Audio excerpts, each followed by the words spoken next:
Good morning, everyone, and welcome to today's webinar titled Low-Tech Wet Meadow Restoration, Reading the Landscape to Recognize Opportunities.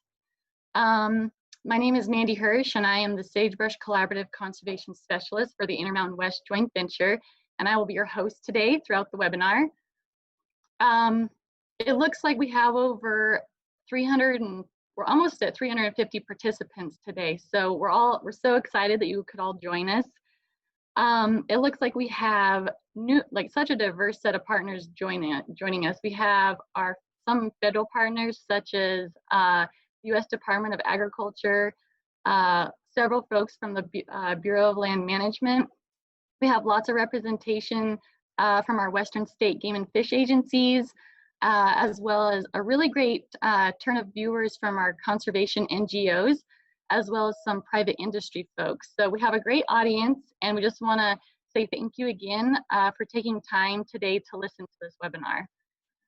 So like I said, I will be your host today. My name is Mandy, and to lead us through any technical issues, we have Hannah Nickenow and Tina Dennison, both with IWJV. And so Hannah will, the next slide kind of goes through a few logistics as far as housekeeping for the webinar. And so for those of you that are not familiar with Zoom, down at the bottom of your screen, there is a chat icon. And so all you have to do is press the chat, and you can ask Hannah a question in the chat, or you can always call her at the number that's on your screen right now. So we will also take questions at the very end of this webinar.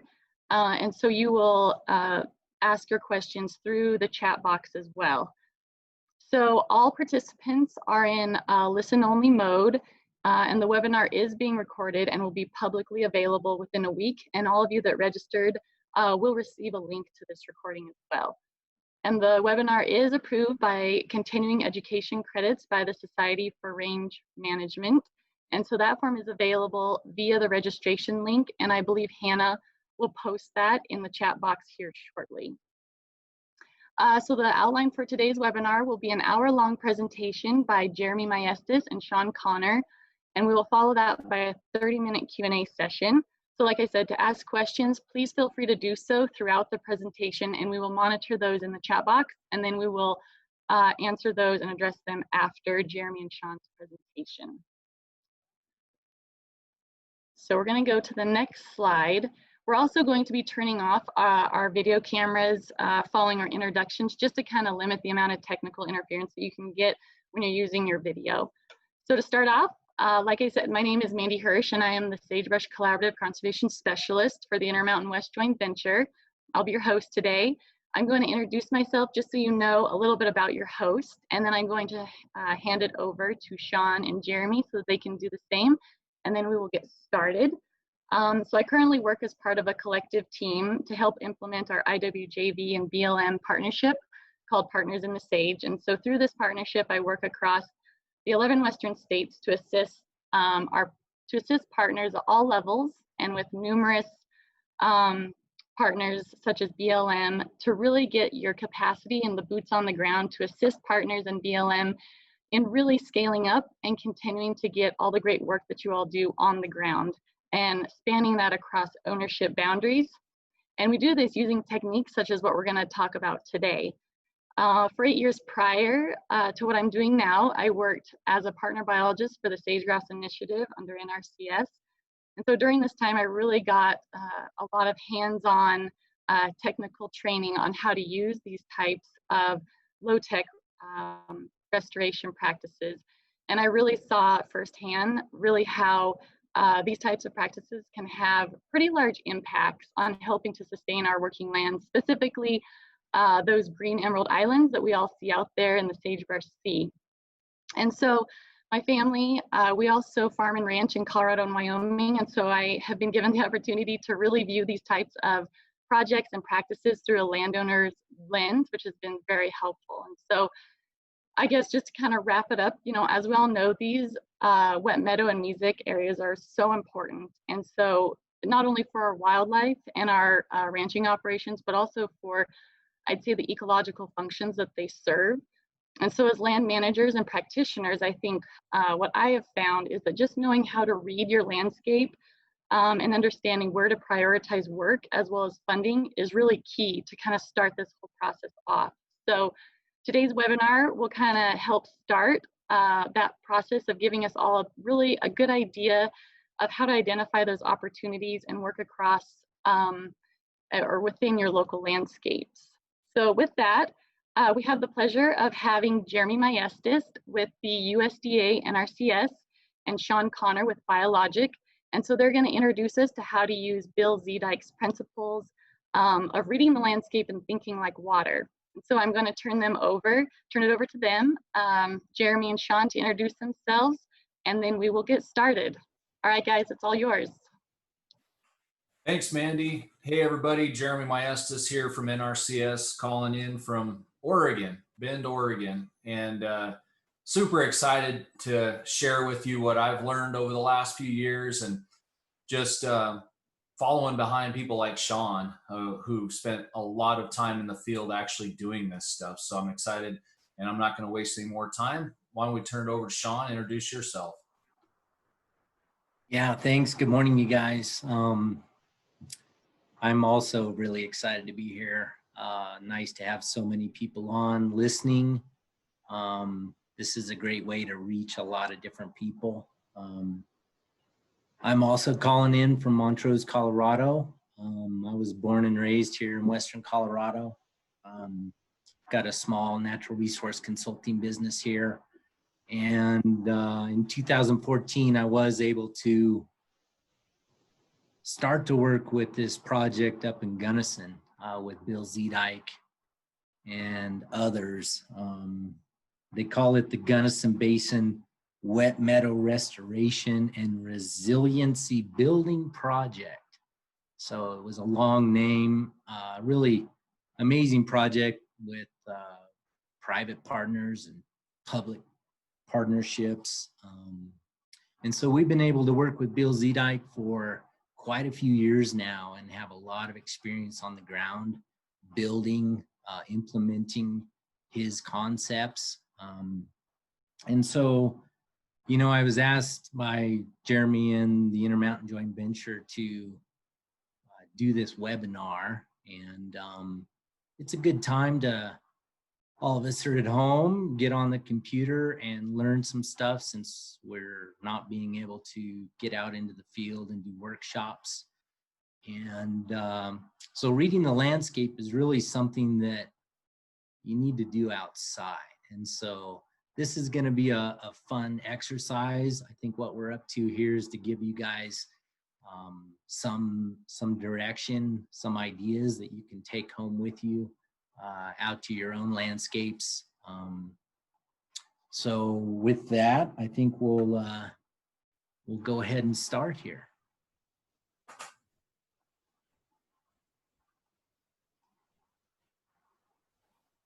All right, thanks, Shawn. Go ahead and hit next slide. So I always like to start with a little bit of the why before the what and the how. And just as a reminder, in the West, water is life.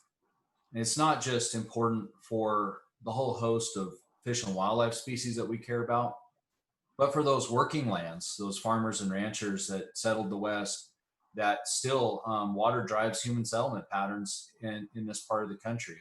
On average, in sagebrush country, we get about 12 inches of precip every year. So every little drop counts.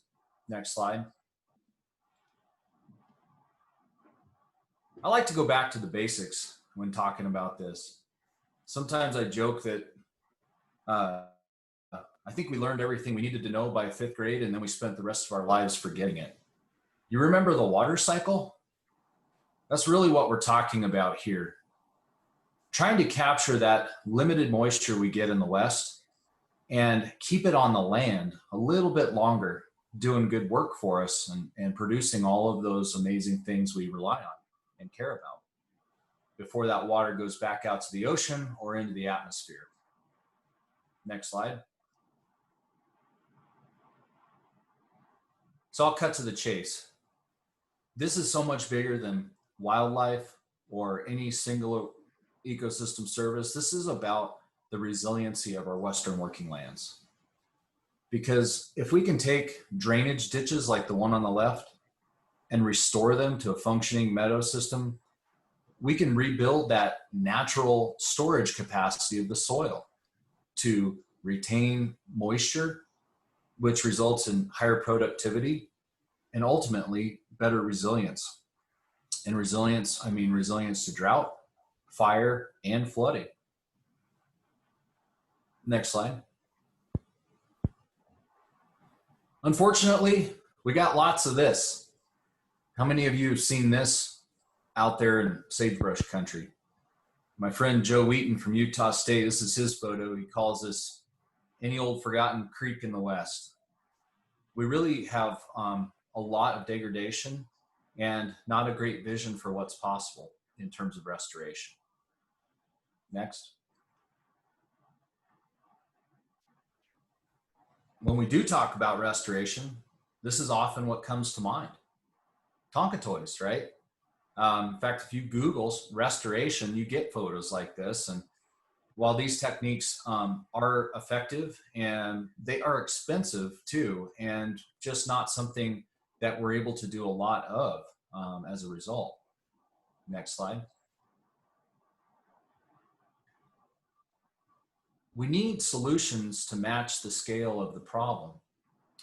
And if you just take a look at a typical watershed, most of the miles of streams and meadows are actually in the upper headwaters, those smaller first order systems in the red here.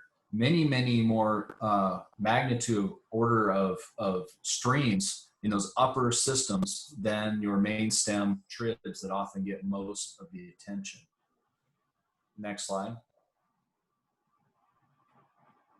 So what we're going to focus on here today is helping you recognize opportunities. And we won't be getting into all the details of all the structures and whatnot that you could build, but we want you to have this vision in your head the next time you're social distancing out in the field and you start to pick up and recognize opportunities to use what we broadly call these sticks and stones approaches, low-tech restoration methods. And we have ideas for both perennial stream systems that we won't be talking about as much here. I have other workshops and opportunities to learn about that using, partnering with beaver and wood placement.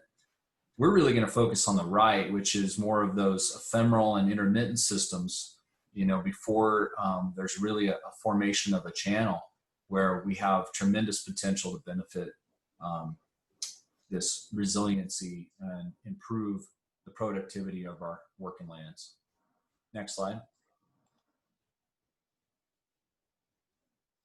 So what are some of the attributes of this low-tech restoration approach? Well, first, they're relatively simple methods that most people can do.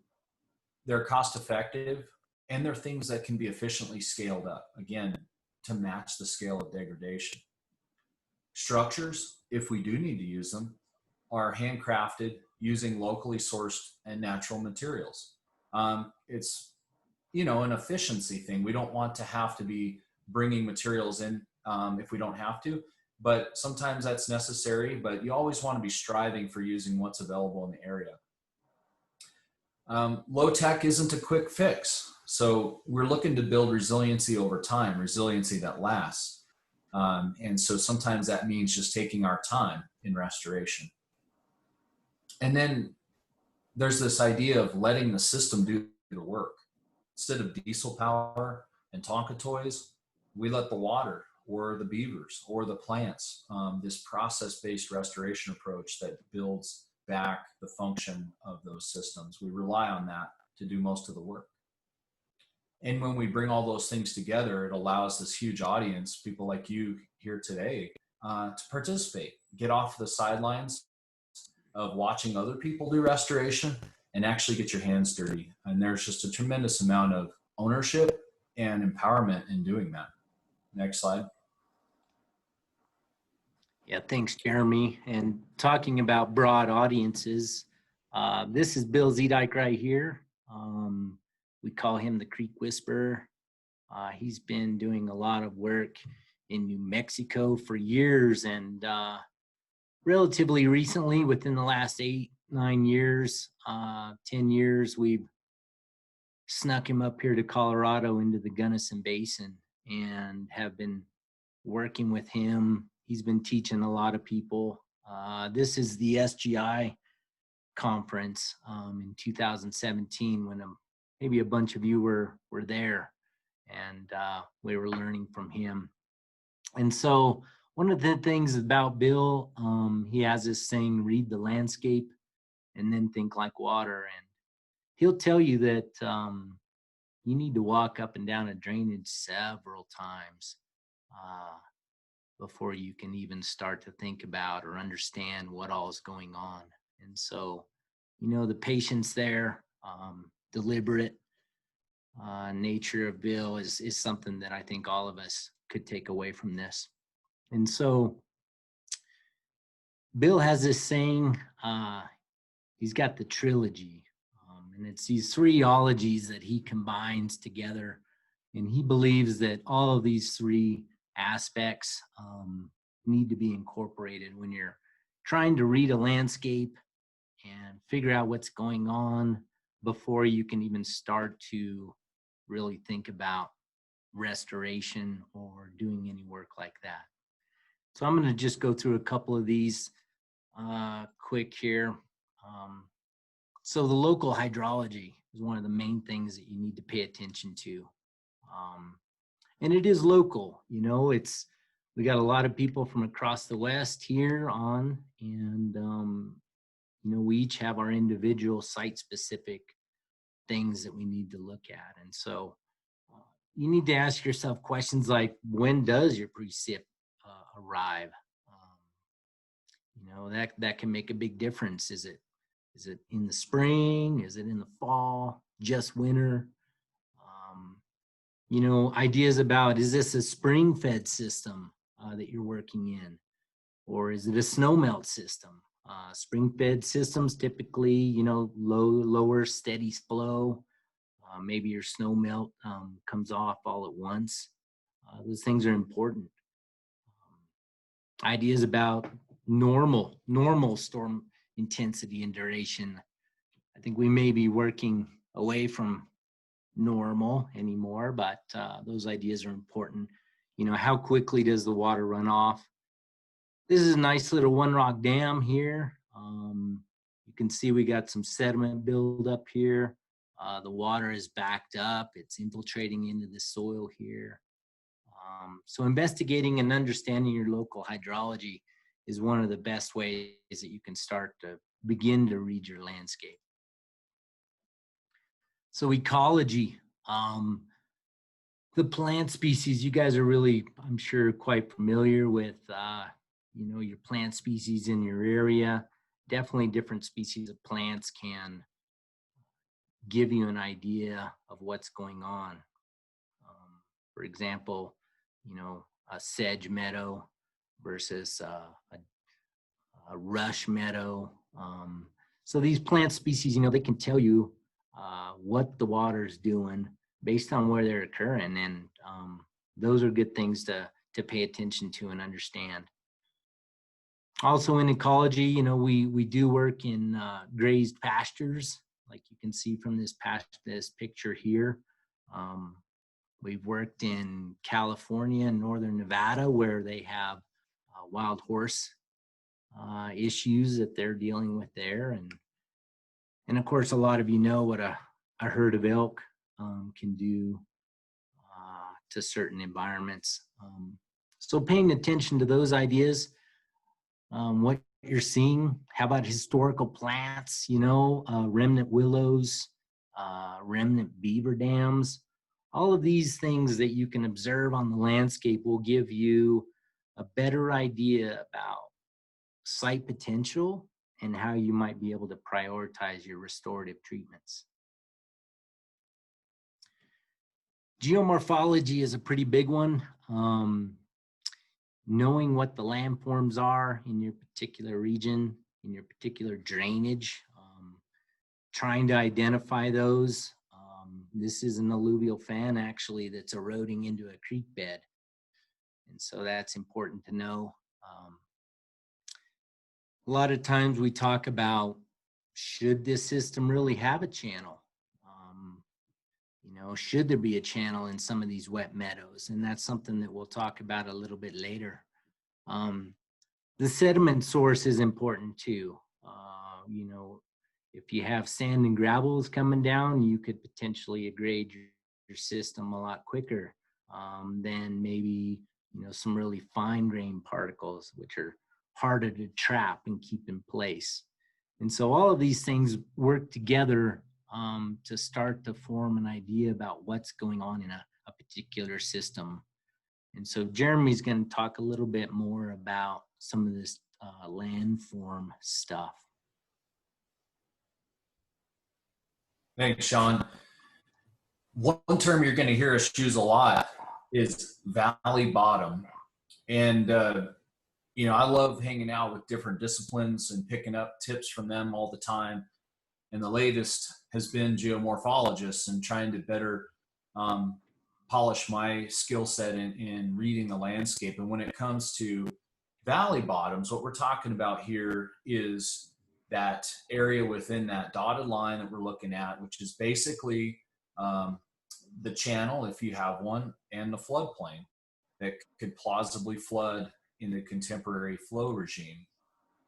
In layman's terms, it's the flat area when you walk up and down that valley, okay? If you start to have sloping areas coming into it, those are different landform features and not necessarily stuff that formed under, you know, regular flooding and depositing of sediment over time. So this is a really important feature because it also influences kind of like, you know, what's the restoration potential here? Next slide.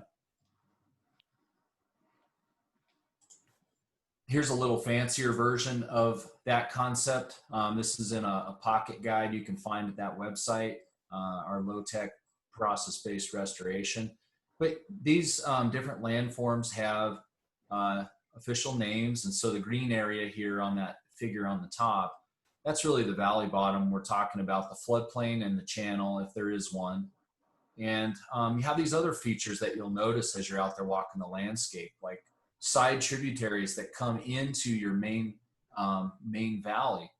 They might have these fans that deposit soil from that system. And so you'll notice how those kind of come in at an angle into your valley bottom.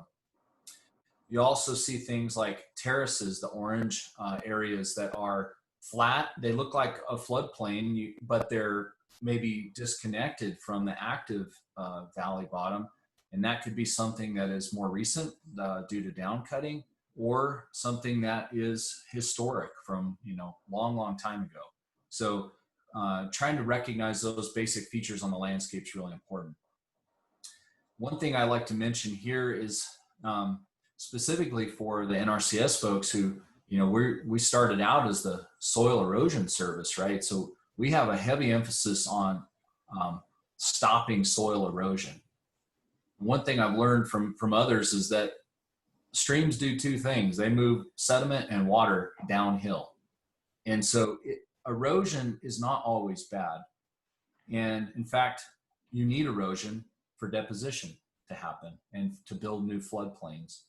And so the pink areas here define some of the margins. In other words, where does the water of that channel interact with different types of margins? If you're eroding something like a fan, well, that's just a sediment source that shouldn't be that concerning to you, because that sediment is then going to build your floodplain back up below you. And so if we were to try to halt that erosion, we would actually starve the system of the sediment that it needs to actually function properly. So we're not going to go into all the detail of that, but I really want to challenge your paradigm about all erosion being bad. All right, next slide. I'm also going to blow your mind with this new conceptual model. This is what's termed now the stream evolution model, and you can look up that paper by Kluwer and Thorne that introduced this concept of stage zero. Stage zero is the idea that maybe the historic reference condition in many of our reaches didn't start with a nice single threaded channel always going through every single valley bottom. What if that valley bottom didn't have a discernible channel? It was either in these ephemeral systems, it was just a big grassed wetland or a wet meadow, or where you had enough flow, you actually had what they call anabranching and just lots of channels everywhere. And basically, in this stage zero condition, water is everywhere, even at base flow. So water is high in the soil profile, may not be on the surface, but subsurface water is really high. And again, in those more perennial systems, you will see flooding all over the place, even in the summer. This is an advancement in our thinking over, traditional models, that it just builds upon the knowledge base from Shum and the channel evolution model that many of you are familiar with, but puts back into our thought process perhaps this missing reference condition of stage zero. That'll be important when we're talking about restoration of wet meadows. All right, Shawn, I'm going to turn it. Well, let's go to the next slide, and I'll wrap this piece up. I guess one of the biggest challenges that we're talking about here is this channel incision problem. So before, I guess that stage zero condition, once you get the formation of a channel and you have down cutting happening, in other words, that there's a lowering of the water table, you really see that as that water table drops and that channel drops, green groceries will go away. In other words, the vegetation on that former floodplain or that valley bottom goes from being wetland type plants or mesic affiliated plants to more of your traditional upland species. And a lot of our rangelands where sagebrush is a dead giveaway.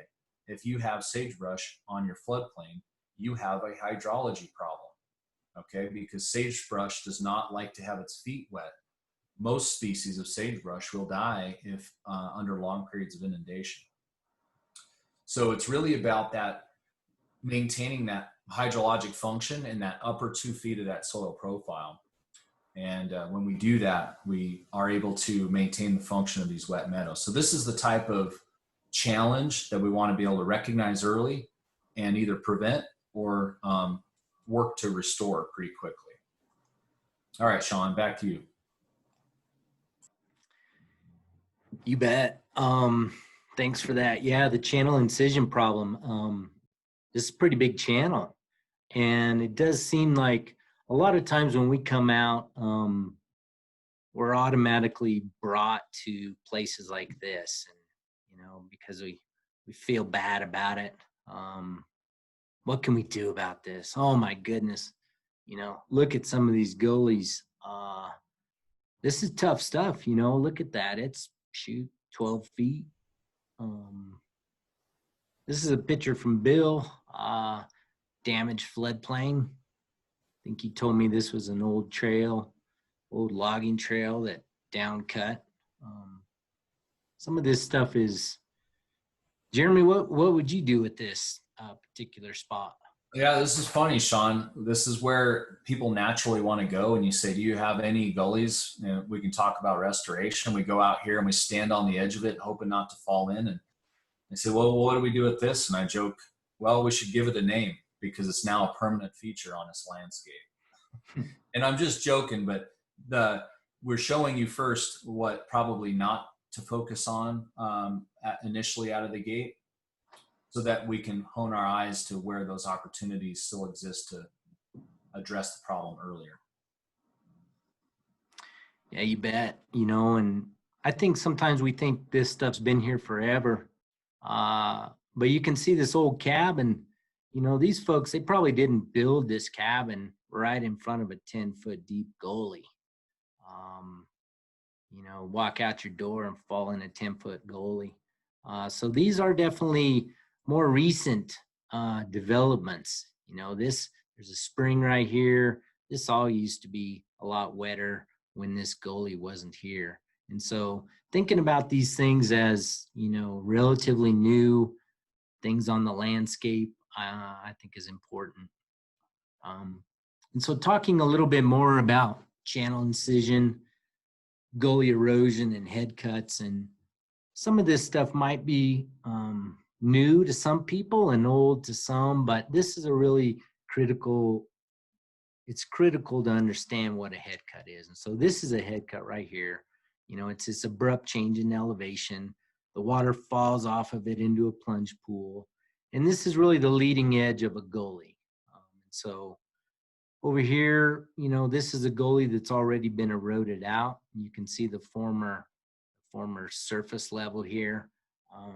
And so these incised channels develop with these head cuts over time, and down cut, drop, and they become disconnected from the floodplain. And so the water rushes off the landscape really quickly. One of the key ideas to understand is how does a head cut advance? And if you can understand this, then you'll understand why you can't just dump a bunch of rocks in a hole and try and stop a head cut. And so we have this picture here of a head cut, and you'll notice right along the leading rim here, all the grass and vegetation is dried out and dead. And so what happens is these roots here, every time the water comes over the head cut, it washes away all the soil that was in the roots of the plants. And so when that happens, the roots and rootlets dry up and die. And they are no longer able to hold the soil. The plants die. And then in the next event, all that soil, those plants get washed away, and the head cut just keeps advancing up the drainage. And so being able to recognize these head cut opportunities in the field really gives you an opportunity to preserve all of this wet meadow above. So we see a lot of this across the West.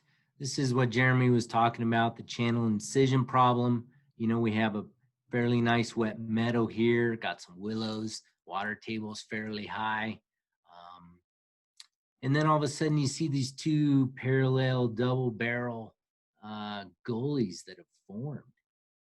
What happens is there's a head cut here and a head cut there. The water comes off, it keeps working up the valley bottom. And then you'll notice the vegetation here. You know, the sagebrush has moved in on both sides because the groundwater is gone.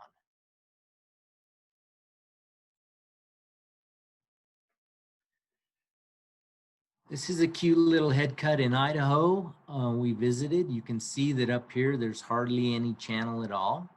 And then all of a sudden you get this, it's probably an 18-inch tall head cut here.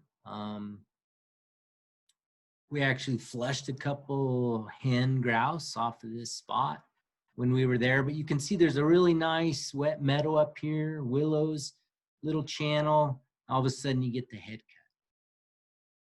Now, if we look downstream from this position, this is what we see. Here's that same head cut, looking downhill.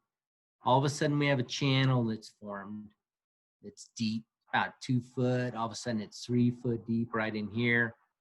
And it goes on down and hooks up with the main drainage. But notice the vegetation. We have all these green groceries that Jeremy was talking about up here. All of a sudden, once this head cut in the gully forms, this channel, all of a sudden we have sagebrush that has moved in. We've lost our green groceries. You know, and really across the West, look, we have a lot of sagebrush, right?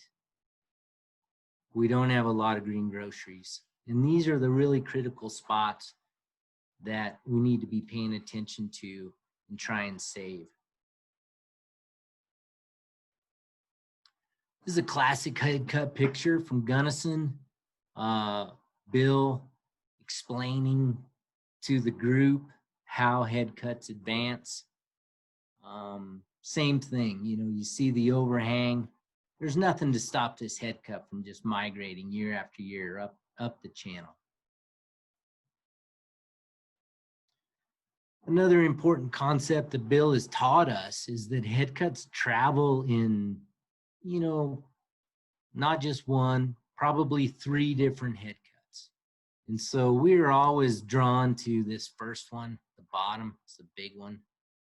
We see that one, but there's another one right here, another one right here. And so just be aware that headcuts do travel in pairs and 3s. And so, you know, look uphill and see that little headcut too. Reading the landscape, trying to figure out what's going on. If we stop this one, but we haven't stopped these other ones up above, you know, the erosion keeps happening. And so we need to look at the whole system here, identify those opportunities. Again, you can see the vegetation here. We have Baltic rush up in here. All of a sudden, we've dropped the water. You know, we're back down to some other non-wetland type species here.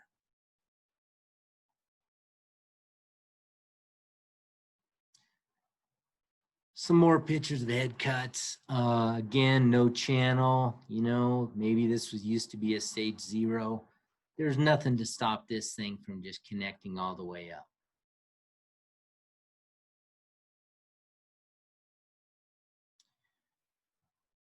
Again, you can see the water seeping out of this right here. This is really where the water, you can see the water table dropping here. All of the soil over millennia has washed down into this valley here, this valley bottom. You can see it's deep, black, rich soil.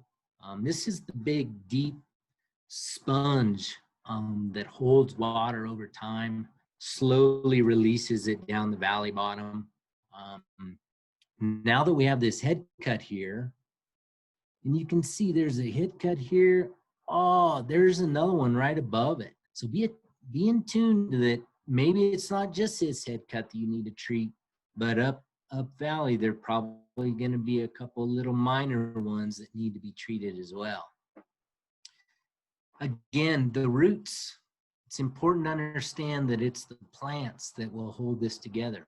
If we can use treatments that clean this up, we will be able to restore some of this area.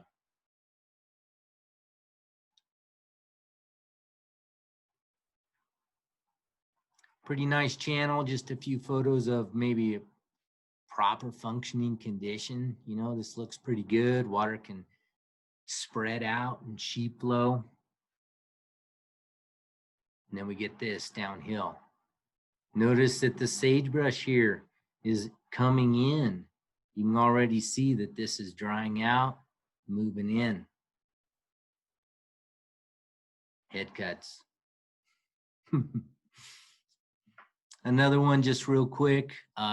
Look at the vegetation above this head cut.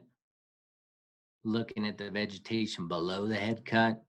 You know, we've lost all those green groceries. This is a diagram from Bill that I really like. It does get at this idea about sheep flow versus concentrated flow. You know, above a head cut, normally in a meadow, we would have sheep flow well dispersed. And we get an active head cut. All the water gets in here. Concentrated flow, a lot more power, becomes super erosive. And also these side channels get dried out. So again, many meadows really shouldn't have a channel. You know, the water historically flowed over the entire surface, and water that's shallow and spread out and moves slower has time to infiltrate into that black sponge, has minimal erosive force. So sheep flow is what we'd like. An example from Wyoming, this is a drainage that we hope to work on next year. You can see that up here, no channel.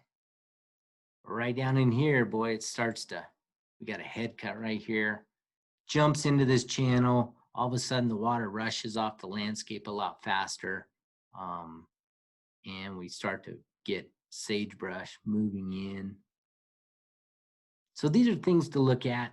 Here's that head cut. Again, no channel up here. And then we have a channel. See the big black sponge, all of this big water storage capacity.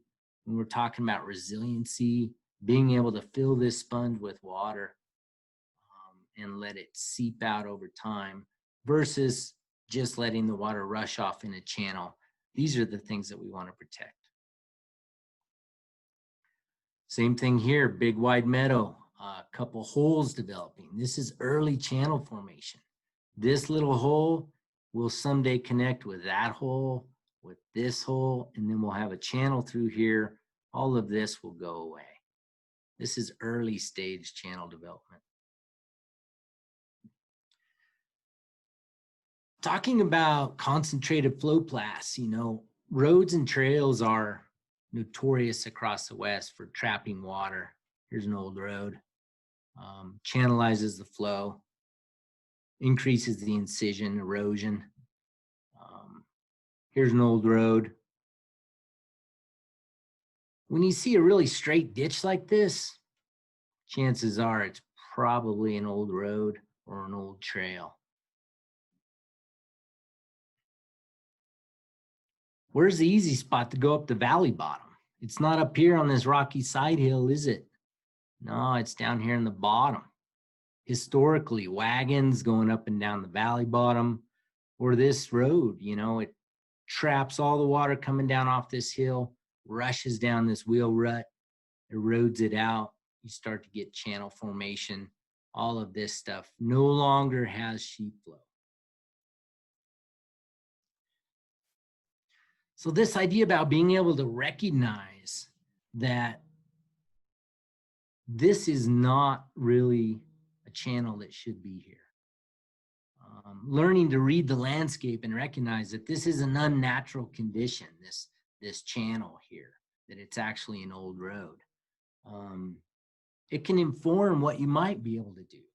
And so Bill has always taught us, you have the best potential, the site has the best potential for restoration if you try and put the water back to where it should be. So for example, you can see the spring up here. You know, all of this surface here, this landform, probably used to be wet meadow, okay? And now that the water is rushing down, it doesn't get wet anymore, it's drying out. So being able to read the landscape informs where the site potential might be.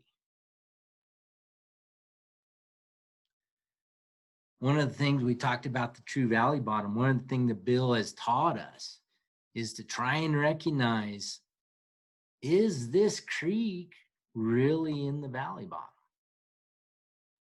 And if you look at this, you know, this is downhill to the true valley bottom. And that's a pretty good giveaway that this is probably some unnatural feature, an old road up on the side hill of the landscape. And so we can recognize that. Maybe we say, well, we don't really want to restore this or treat this, try and make this better. What we really want to do is get the water back over here where it used to be, because that's really where your site potential is. So not only roads, but trails. It's not just cows, it's elk, wild horses, trailing up and down the valley bottom in riparian areas. Creeks generally aren't really straight. And so this is kind of a dead giveaway that the water probably jumped in to a cattle trail, and this is now a channel, became incised, and we no longer have the sheet flow out here on the meadow. So recognizing trails is important. Another meadow here with this cattle trail coming in and out, up and down the valley bottom. And what happens is,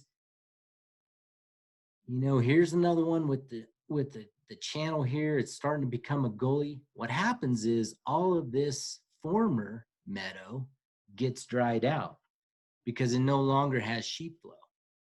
and all the water rushes off the landscape really quickly.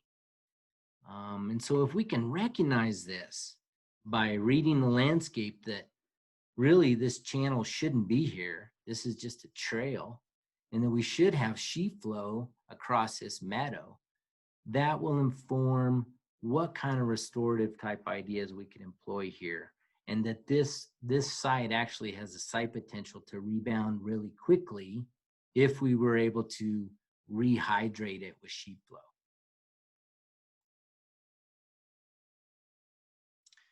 This one's pretty subtle. So this is a big carex sedge wetland.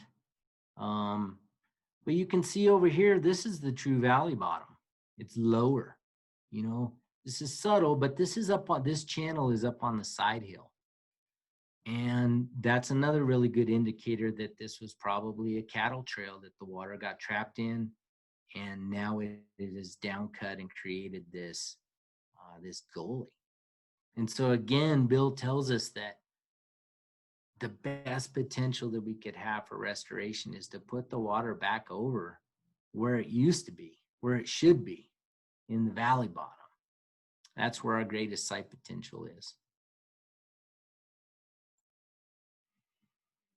So these clues, you know, we talked about the ecology, plants and the botany side of this is really important. You know, remnant stands of willow can tell you that there might be a spring here. In looking at some of the old willow, you know, there's some old willow stumps and logs, and they used to look like this. And so this area here, you know, some of this vegetation can tell you that this site might have the potential for restoration because it used to be much wetter.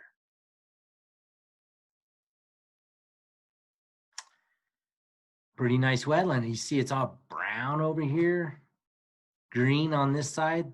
This is about a 2.5 foot gully through here. And it's grassed in, pretty subtle, but maybe something's going on with the water table due to this deep channel that's drying out this sedge meadow. So what's the vegetation telling you? This meadow, we have a lot of western yarrow in here. You can see it's drying up. Kind of an upland species, pretty good indicator, not near as wet. These are all ideas that you can look at in the field, trying to read the landscape to tell you what might be going on in a particular system. Hey, Shawn. Yeah. I was just going to let folks know, if they're not wetland delineators, there are manuals. Army Corps of Engineers has a wetland plant status list. If you look that up for the arid west, that gives you a status for every species that basically lists species as like obligate wetland plants to upland plants and everything in between. And so you can kind of see, well, how often does a plant typically occupy a wet site, a moderately wet site, or a dry site? And that to me helps when I'm walking around, so I know, well, that plant tells me what's going on with the hydrology below ground. Right, great, thanks.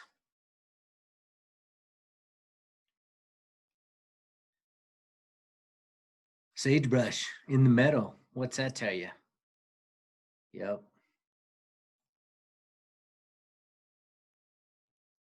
Bunch of new conifers. Seems like a pretty new idea there. All of these things can inform what's going on. Soils, we talked about the big black sponge. You can see this head cut here. This site has a lot of potential because of the soils.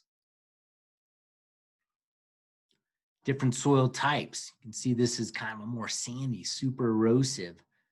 You got this nice swale uphill, but boy, it's going fast here. You know, wetland indicators or gravel rock lenses where you could maybe water used to run through in the subsurface. Maybe this tells you what this landscape used to look like, you know, and can confirm that, yeah, maybe this was a lot wetter. And that if we rehydrate it, the site potential is higher. Shawn, those, and again, back to the wetland delineation, those are indicators that form under anaerobic conditions. So when soil is saturated, that you get certain indicators in the soil. And I don't expect you to know all that, but grab a soil scientist, have them go along, volunteer to dig the pit, but tell them to help you read that soil, because it'll tell you a lot about the history of that site. You bet. And it's a good point, you know, having an interdisciplinary team in the field is always really helpful when trying to read all these landscape cues. You know, I like this one because these are really fine sediment soils, and you can see that this sagebrush just fell into the creek, and you can see this nice little sediment flow here that was caused by this old sagebrush. And so this fine soil, you know, we need to try and think about trapping it with woody materials too. So what are the soils telling you?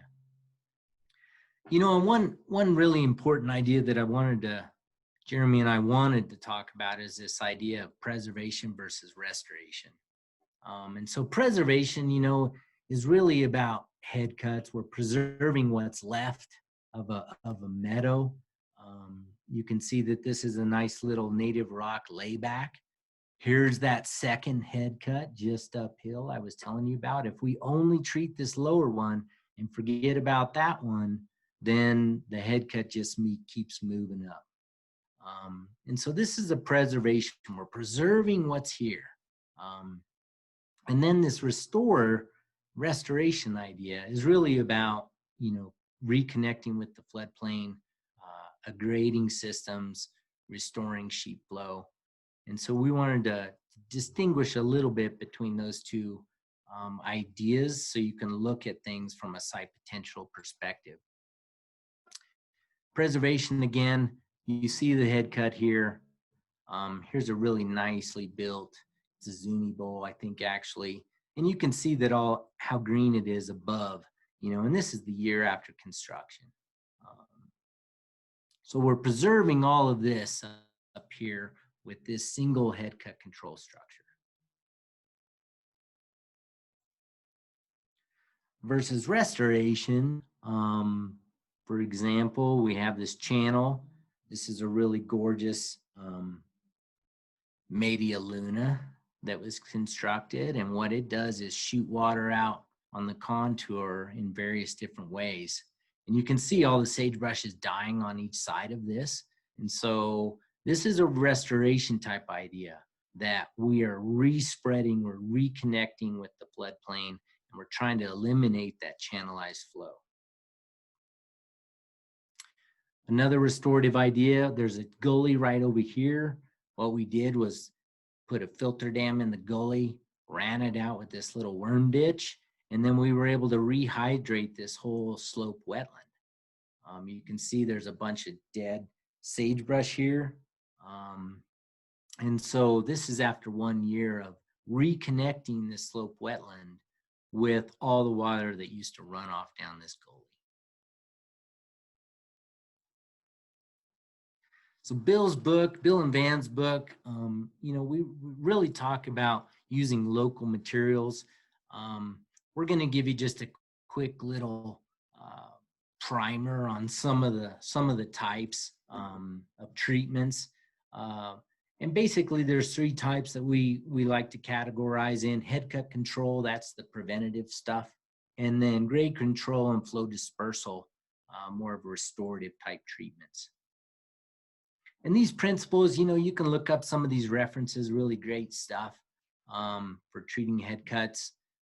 These ideas about lowering the height of the falls, so stepping the water down, widening the lip. So again, dispersed flows versus concentrated flows, and conserving the soil moisture. So we talked about how do you stop a headcut. You really have to protect those roots, right? Those plant roots right at the headcut. And if you can do that, then you can stop that headcut from moving. Just a few of the different treatments that Bill has developed that we've been using. The Zuni bowl is that step falls idea, drops down again. The log and fabric different material, same idea. Off channel flow, you know, this little rock rundown, same with rock mulch. Off channel, you can heal up some head cuts with this. And then a big layback, fairly typical. And gullies, again, you know, understanding these principles of you know, how to treat, again, disperse flows, channel roughness, vegetation, good stuff to think about. And some of the structures that we've used, you know, for that, of course, the classic one rock dam.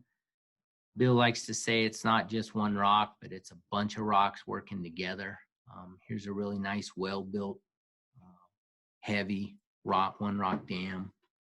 You know, and then grade control. We have to get roads across wetlands a lot. And so, you know, building a hardened low water crossing that can both disperse the flows and so disperse the flows below the crossing, eliminate the channelization, and also provide a hardened crossing for vehicle traffic is a good way to treat that with two ideas.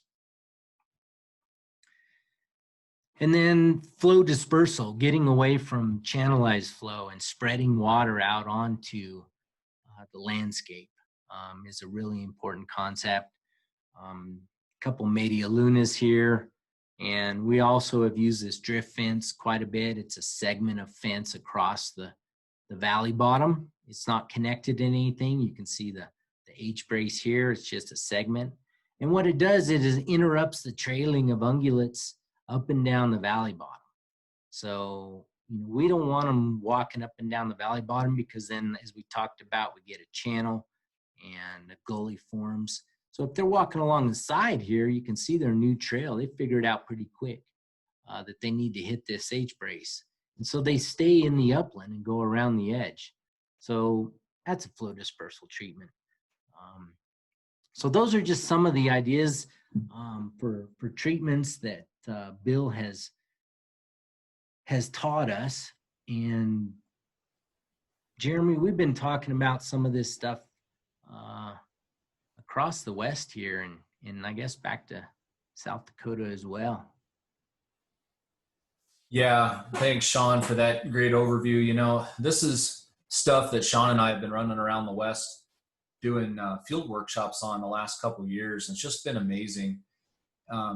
Where we see the most success, you know, all these concepts are great and you can do them on your own. But if you want to take this to scale, like on the order of treating many miles of degraded streams, it's really about these great partnerships. And, you know, we see it everywhere we go, whether it's, you know, Susanville, California, or Dillon, Montana, or Utah, South Dakota, Wyoming, Colorado, Washington, all of those states, these really unique, diverse partnerships have come together with this common vision of restoring working lands. And it's great to see the amount of ownership that people take in restoring their backyard. Next slide. And it, you know, success breeds success. Here's a project up in Southwest Montana, great partnership, diverse interests there from the BLM to private lands and everything in between. These folks caught wind of the Gunnison Basin project and got inspired.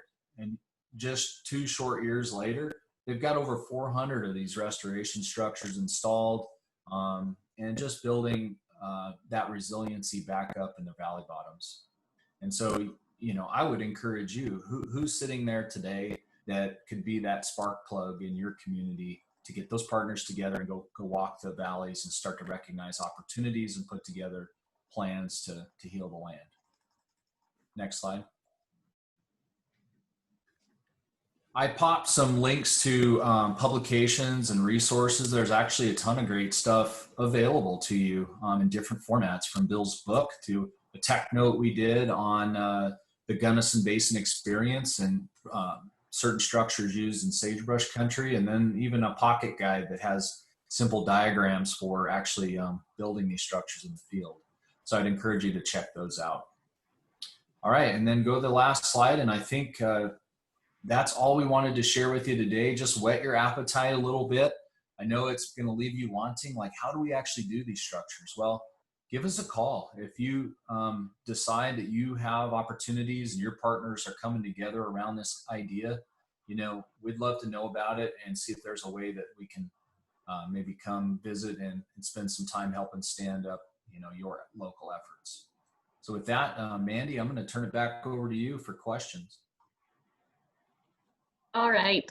Thanks, Jeremy and Shawn. That was really great. And I hope, like Jeremy alluded to, I hope it gets folks fired up.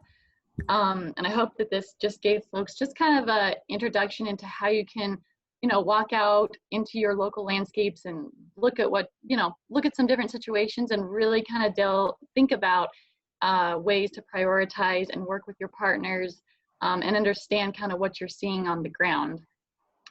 All right, so with that, we'll kind of start with some questions.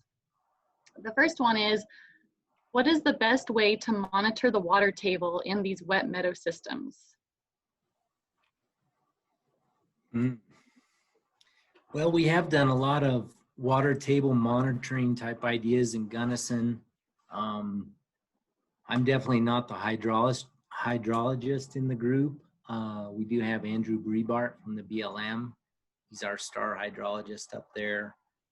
But I know that he's been doing water table monitoring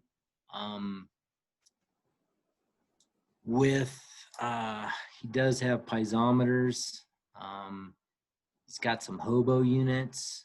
I'm not exactly sure what the best way is. I think we are experimenting with several techniques to try and both monitor what the water table was before treatment and also after.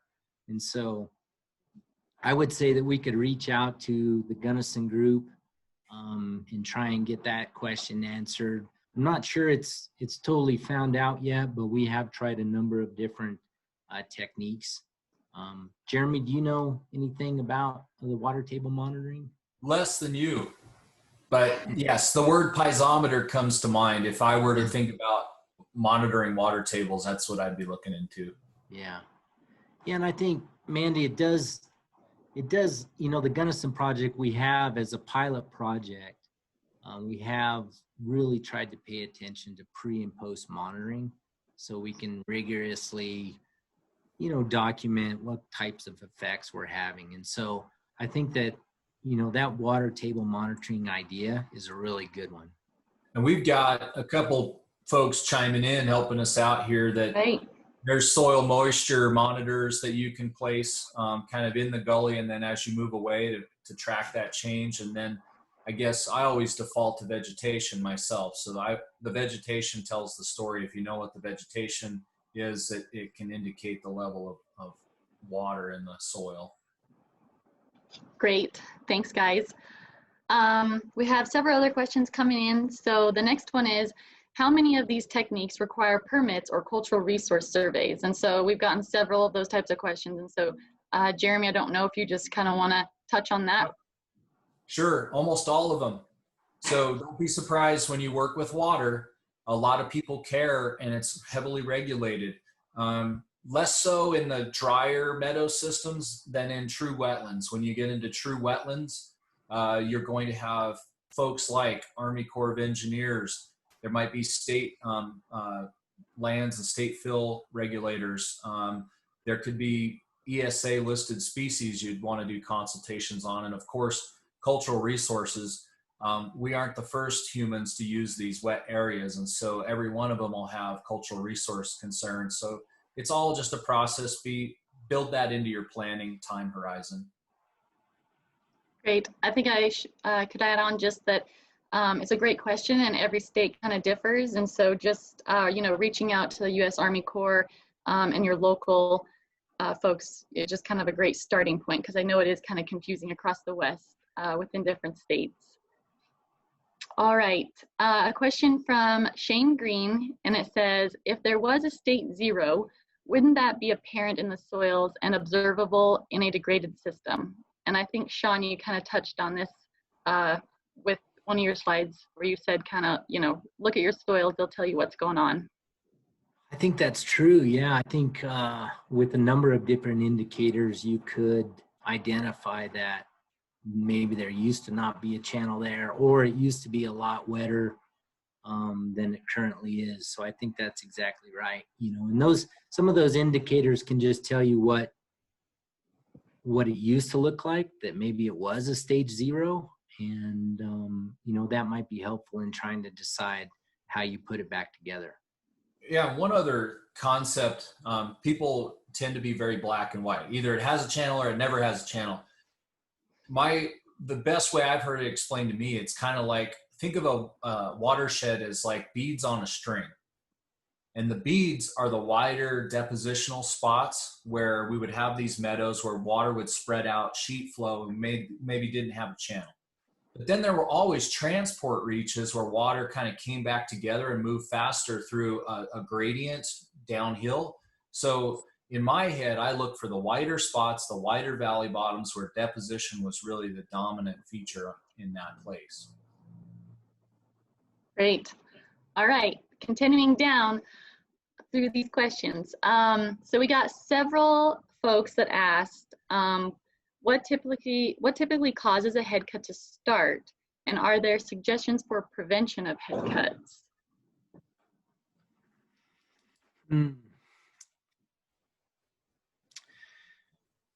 Well, I think there's a lot of different ways that a head cut could start, from installing a culvert for a road.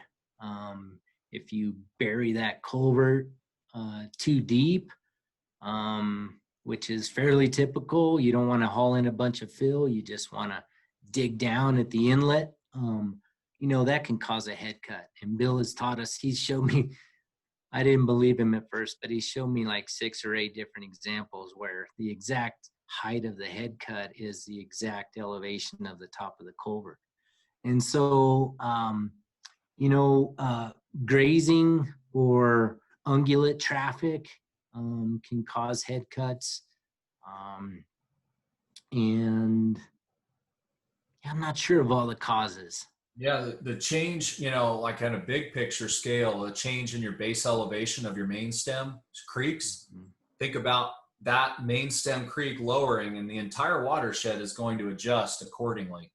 So some of these things may or may not be like, they may have been caused by natural things historically. We probably had this process playing out. It's just the rate at which it's happening now and how extensive is not natural. And so we intervene to try to prevent the further loss of those systems upstream.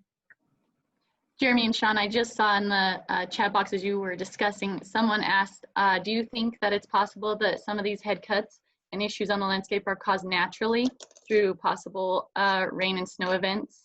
Yep. You bet. Mm-hmm. Yep. Absolutely. Yeah, and it's the vegetation. We talked about the process. At a very small scale, those roots and rootlets that are capturing clay and silt particles, binding them together and holding them in place, if that gets weakened by anything, that can start a nick point of in a head cut. Great. All right.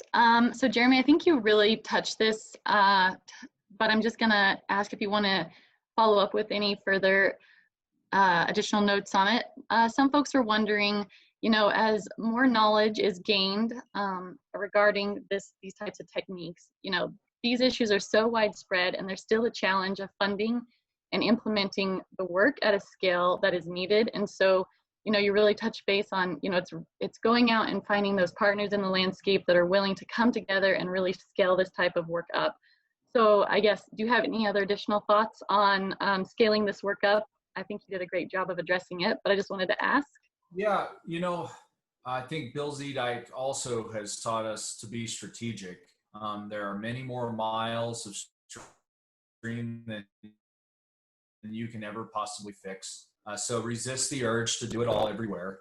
Spend a little time picking good places to work, and then invest in making those systems resilient. and your partners. Those resource values in that watershed will dictate that. You know, a lot of it could be critters, it could be the ranching element, it could be all of the above, but like you're going to pick a place and anchor yourselves there. And so I would hit one area with a big hammer before like sprinkling this all over the place. Great, Yeah. Exactly. I guess, Mandy, I'd like to add to that maybe a little bit that one of the things that Bill tells us is, you know, do the easy stuff first. You know, I showed some pictures of, you know, 1 foot head cuts, 18-inch head cuts. You know, we talked about this idea that we're always drawn to these huge gullies that we really don't have a great chance of bringing back.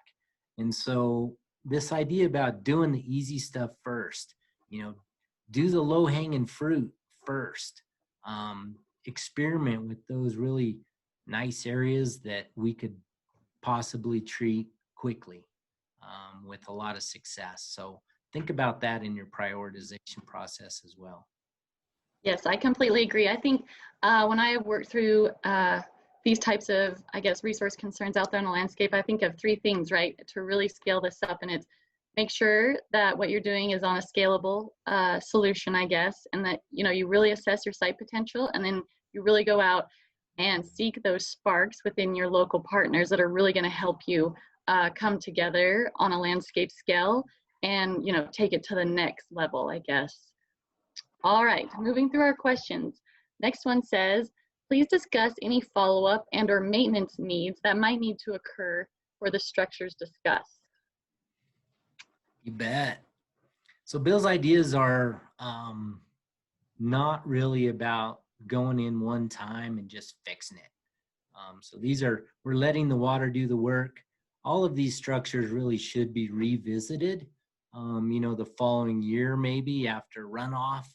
And you need to look at those structures and see how they perform. And so it is a really important point, and I'm glad the question was asked, that these structures need to be maintained, especially in the first year or 2 after. Generally, after the 2nd or 3rd year, everything is grown in, they're solid. But it is important to go back and revisit. Maybe 1 or 2 rocks fell out, or it didn't quite work the way you thought it was going to, and it needs to be modified a little bit to get your objectives. And so definitely this isn't just put it in the microwave, push start, and we're done. This is a process-based technique. And so think about that, you know, moving forward. Yeah. Great. All right, Jeremy, you're on the hot seat now. It says, can Jeremy touch on the NRCS ecological site descriptions and updating specifically loamy bottom to wet meadow descriptions, where appropriate, to help get people to recognize where certain areas might be able to be restored to a riparian wet meadow habitat? Oh, you know, there's probably a lot of range cons on this call that know a lot more about where we're at with that than myself.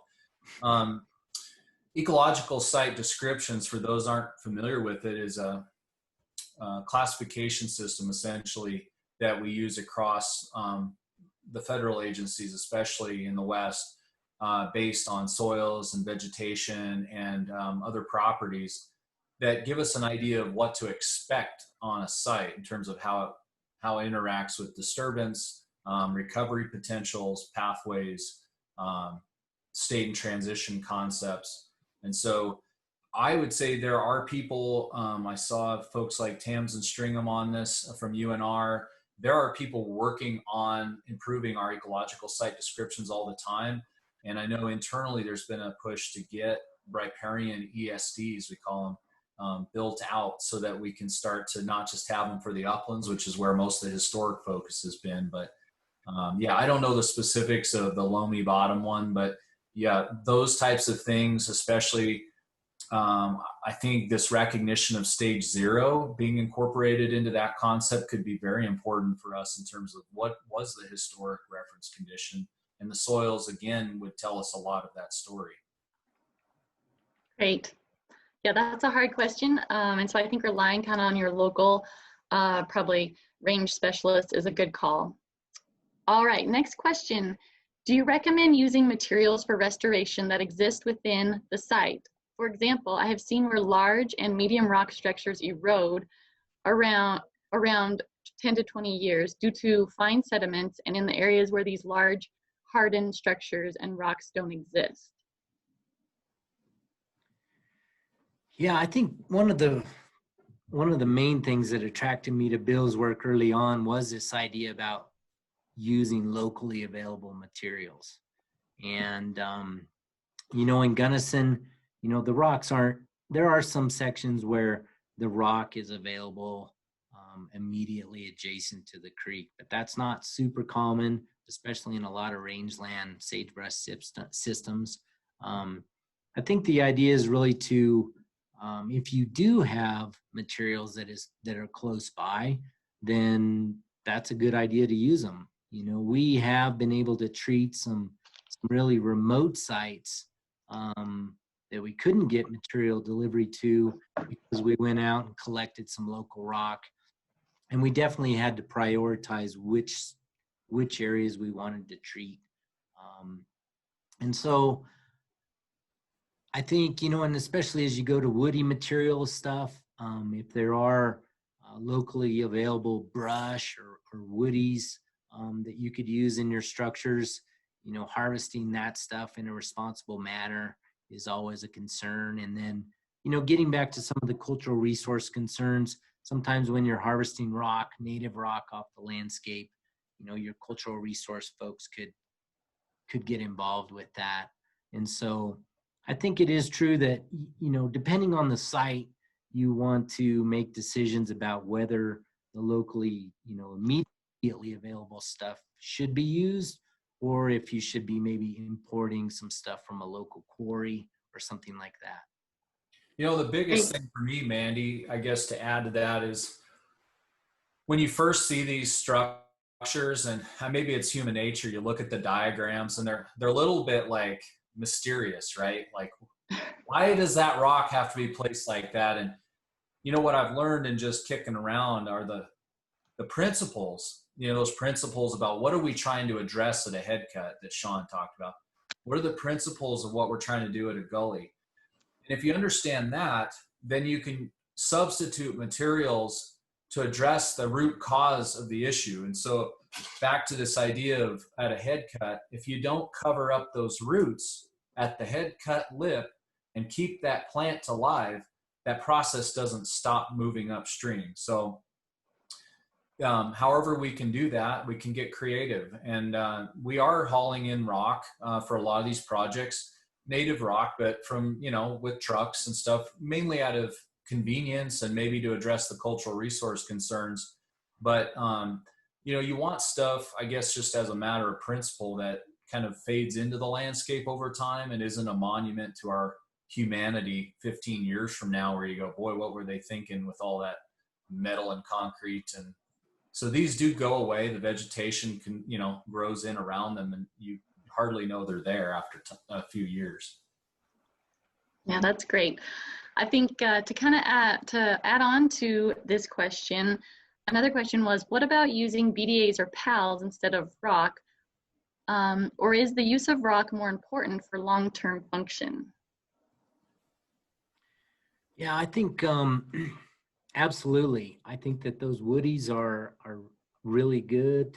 We mentioned a little bit about soil type. Sometimes that really silty clay soil, you can trap some of that stuff with wood a lot better than you can with rock structures. So sometimes the cracks in the rocks, the little fine sediments just flow right through it. And so until you get vegetation established, the rock might not be as good. One of the things I've been thinking about a little bit is if you have the opportunity to maybe use the rock on the prevention type structures, so head cuts. If you are able to use rock, head cuts are a really good spot to use that rock. And then if you have a bunch of woody material available, maybe you're using some of your grade control or your PALs for channel developing some better channel morphology, stuff like that. And so I think it's a mix of of ideas depending on the situation. Great. I also know that from visiting some sites with you, right? Just like we're talking about today, reading your landscape, and if there's evidence of past beaver in that area, maybe using BDAs in certain spots versus more downstream where you have your channel incision, using rocks there. But you can kind of incorporate both by reading your landscape and kind of seeing what you have had in the past. Yeah, and what process are we trying to mimic and promote? That's the question I would ask. I know, just working through all this myself on like, well, what do these structures do? That's where I'd like all of you to get to, is like, well, what specific process am I addressing with that structure? And then you'll understand where the right place to do that is. All right, so we have about 5 minutes left, and so I'm gonna read a few more questions and then we will wrap it up. One other question is, are there circumstances where you would recommend a wait and see approach, such as where small head cuts are present, but recent changes in, say, grazing management are leading to improved ecological conditions? If so, how would you approach this in terms of timeframes and monitoring techniques? Yeah, I think it's a great question.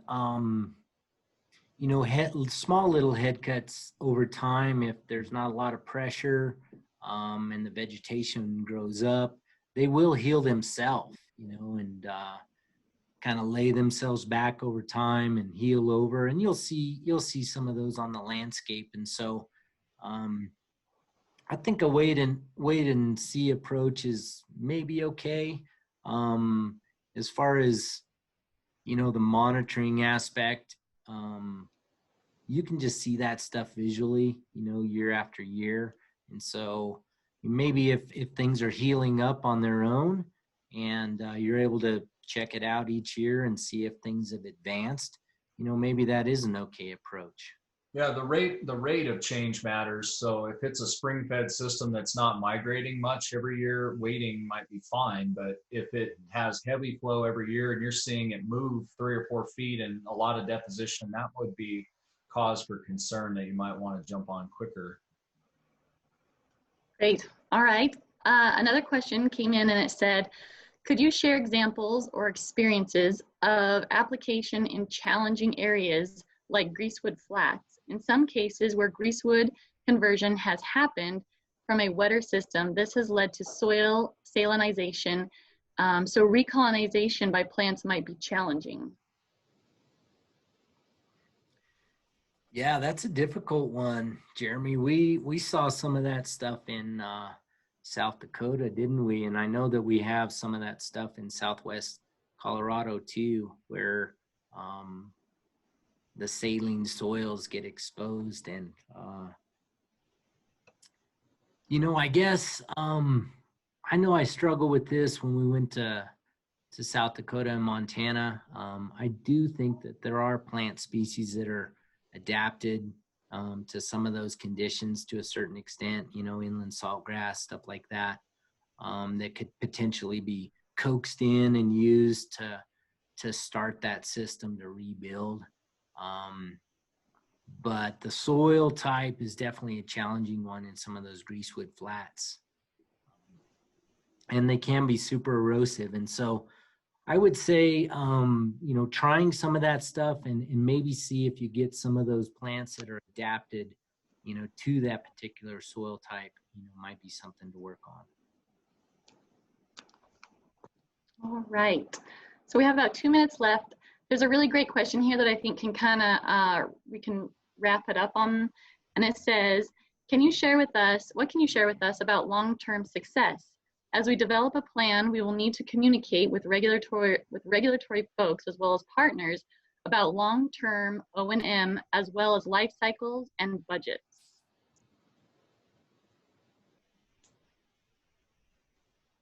Yeah, I can take a swing at that quick. I'm a huge fan of being able to tell the story of what you've done. We have to make conservation relevant to people.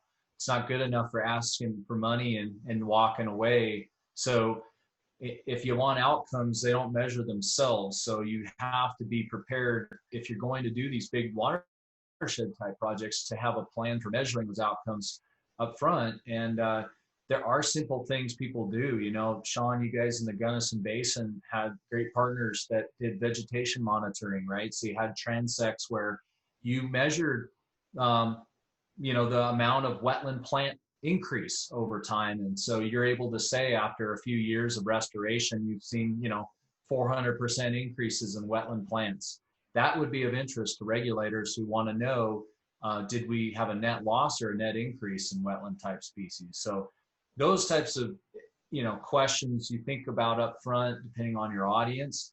And then the partnership will be key to probably making all that happen. Yeah, I agree. You know, I think that that Gunnison project did have a lot of really rigorous monitoring. It was something that we were really wanted to delve into and be able to prove what we thought was going to happen or what we're seeing. And so there is a lot of good work from the Gunnison Basin that folks could look at as far as from a long-term success and also from a funding perspective. All right, well, we are right at the end of our time together, and so we had tons of great questions, and so we apologize that if we didn't get them all answered, but thank you so much for your active participation, and thank you all so very much for attending today. It was just a great turnout, and a big thanks to Jeremy and Shawn. You just did an amazing job, and I hope that you got folks fired up to go out into their local landscapes and really kind of help us scale up this type of work. So the webinar was recorded and it will be available within a week, and we will also send a link to all of the participants to this webinar. So with that, thank you all, and we look forward to working with you in the future across the West. Have a great day. Thank you. Thank you.